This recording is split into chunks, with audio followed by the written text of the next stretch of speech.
दोस्तों, आज मैं आपको राजा विक्रमादित्य की कहानी सुना रही हूँ। राजा विक्रमादित्य के दरबार में लोग अपनी समस्याएं लेकर न्याय के लिए तो आते ही थे, कभी कभी उन प्रश्नों को लेकर भी उपस्थित होते थे जिनका कोई समाधान उन्हें नहीं सूझता था। विक्रम उन प्रश्नों का ऐसा सटीक हल निकालते थे कि प्रश्नकर्ता पूर्ण संतुष्ट हो जाता था। ऐसे ही एक टेढ़े प्रश्न को लेकर एक दिन दो तपस्वी दरबार में आए और उन्होंने विक्रम से अपने प्रश्न का उत्तर देने की विनती की। उनमें से एक का मानना था कि मनुष्य का मन ही उसके सारे क्रियाकलाप पर नियंत्रण रखता है और मनुष्य कभी भी अपने मन के विरुद्ध कुछ भी नहीं कर सकता।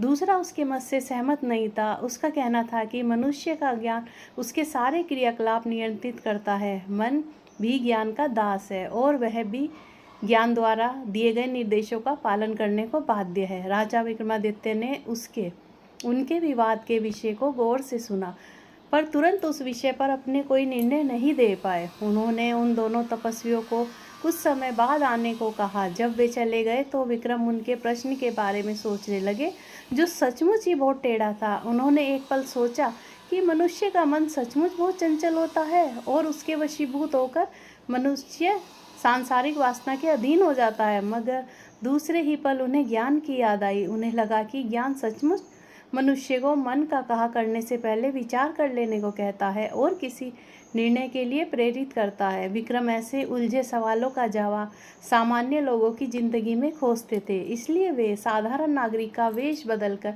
अपने राज्य में निकल पड़े। उन्हें कई दिनों तक ऐसी कोई बात देखने को नहीं मिली जो प्रश्न को हल करने में सहायता करती।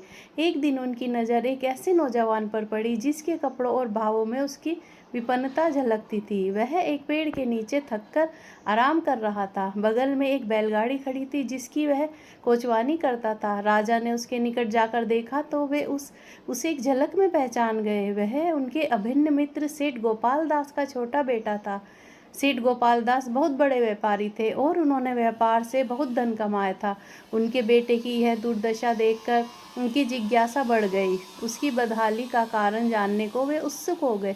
उन्होंने उससे पूछा कि उसकी यह दशा कैसे हुई, जबकि मरते समय गोपाल दास ने अपना सारा धन और व्यापार अपने दोनों पुत्रों में समान रूप से बांट दिया था। एक के हिस्से का धन इतना था कि दो पुश्ते तक आराम से जिंदगी गुजारा कर सकती थी। विक्रम ने फिर उसके भाई के बारे में जानने की जिज्ञासा प्रकट की। युवक समझ गया कि पूछने वाला सचमुच उसके परिवार के बारे में सारी जानकारी रखता है। उसने विक्रम को अपने और अपने भाई के बारे में सब कुछ बताया।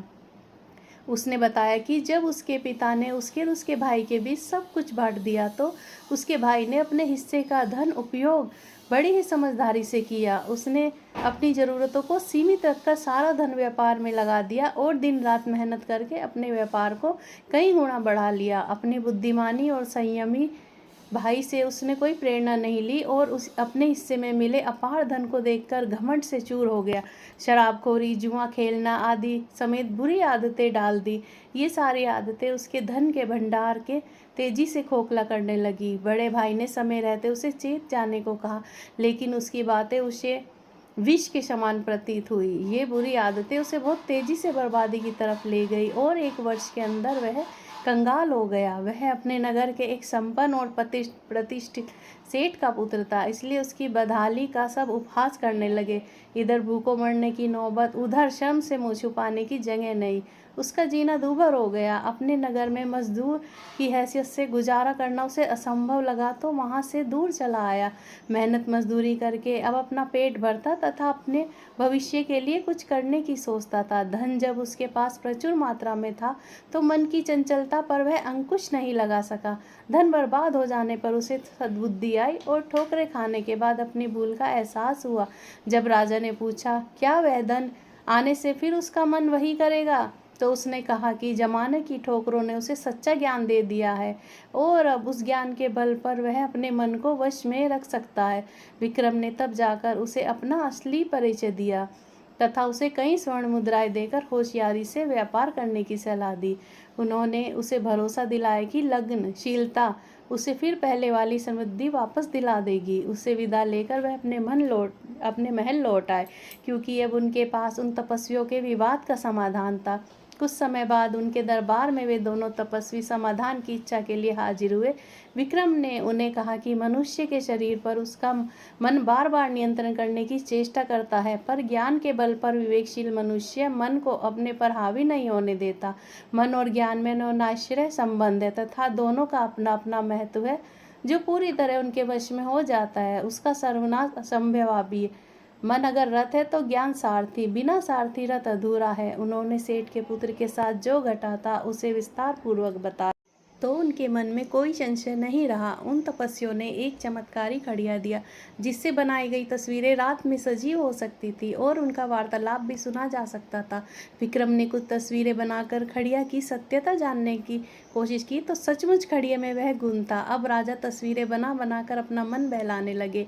अपनी रानियों की उन्हें बिल्कुल सुधि नहीं रही। जब रानियां कई दिनों के बाद वापस आई तो राजा को खड़िए से चित्र बनाते हुए देखा। रानियों ने उनका ध्यान बटाया, राजा को हंसी और उन्होंने कहा वे अपने मन कि वे भी मन के अधीन हो गए थे। अब उन्हें अपने कर्तव्य का ज्ञान हो चुका है। दोस्तों, अगर आपको ये कहानी अच्छी लगी हो तो लाइक, शेयर एंड सब्सक्राइब जरूर करें।